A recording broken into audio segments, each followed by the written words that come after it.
Good afternoon, good morning, good evening, everyone. This is Norbert Bokor, your global family nutritionist. Today, I want to talk about weaning.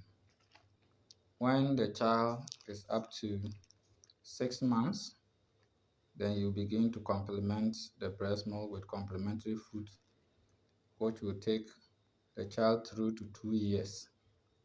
After 2 years, you can wean the child. And so, it's not a must that when the child gets to 2 years, you immediately wean the child off the breast. No. When the child is up to 2 years, you have to gradually help the child to wean off the breast. This is done by at least allowing the father of the child to always take the child out anytime he is going out.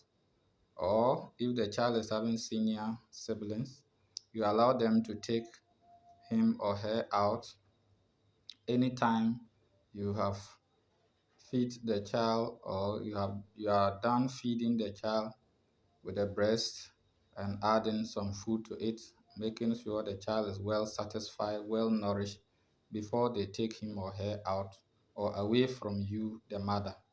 And when the child is taken away from you, the mother, the child will begin to associate with other children, play with other children, in order that she'll be able to forget about the breast.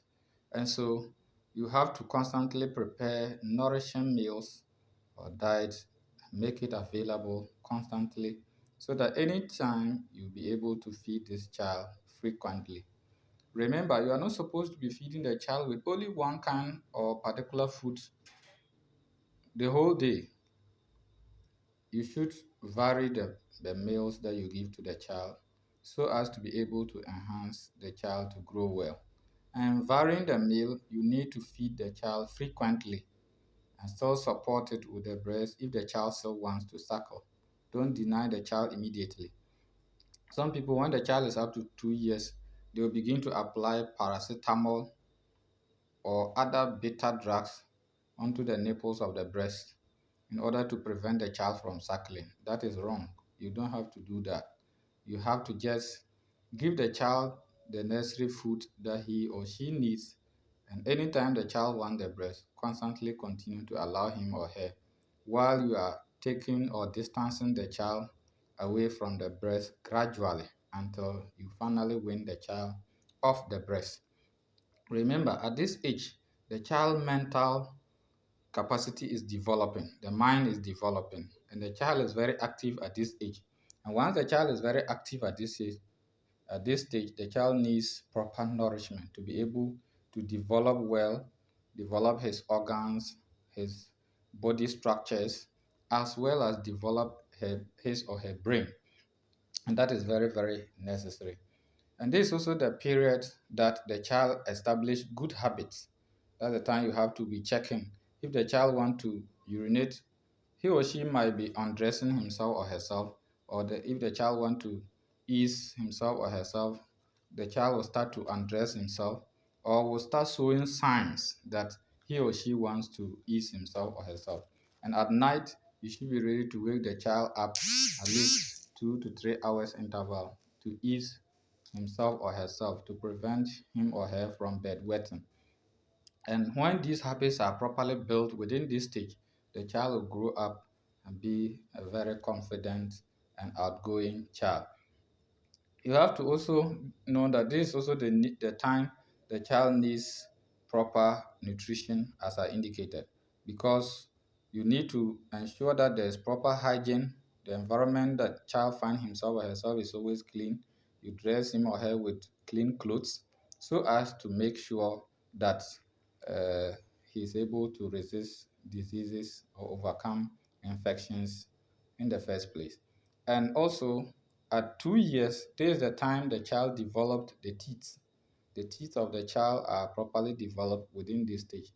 But as the child grows up, the child will lose some of the teeth, maybe through accident like falling and other things. And once he or she loses the teeth, it will grow back because at this stage the child is still growing and all other components are still growing. And With this full dentition, that is, the child will be developing at this stage, the child will need proper nourishment like calcium and other things to be able to support the process. So you have to be giving the child a nutrient-dense food so as to enhance the growth of the child. The child also need essential fatty acids, essential amino acids, iron to be able to develop his or her blood store, to be able to establish his or her nutrient store. And remember, when you are nourishing the child well, the child develop what we call natural killer cells. And when the child develop these, they are able to fight against diseases and help the child overcome all kinds of infections. One thing we should also try to change is most of us adults have been trained to eat our meat or the protein part of our food last. Your parents will give you food, and if there is meat, they will tell you you have to finish eating the food before you eat the meat. That is very wrong because the protein part of the meal is the most important part of the meal. Now you ask the child to fill his or her tummy with carbohydrate like the TZ, the rice, the fufu, and the rest. Then later you are giving the meat or the egg to the child. And that time the child is satisfied. The child cannot take the protein food again. And so you have denied the child the essential component of the food, which is not supposed to be. And so we parents must correct this because whatever the protein or the meat, the eggs can do, the carbohydrate cannot do it. So the protein aspect can play dual role by supplying the energy needs of the child as well as maintaining the body tissues of the child. But the carbohydrate cannot do that. The carbohydrate can only supply the energy component of the child. And so that's why we have to encourage the child to rather take the meat or the eggs first. And when the child is satisfied and is not able to take in the other carbohydrate component of the food, it's enough and it can sustain the child. So let's try to correct that so that our children will grow well. Else we will fill our children's tummies with carbohydrate. Then you see them developing kwashiorkor at the end because of lack of protein and other things.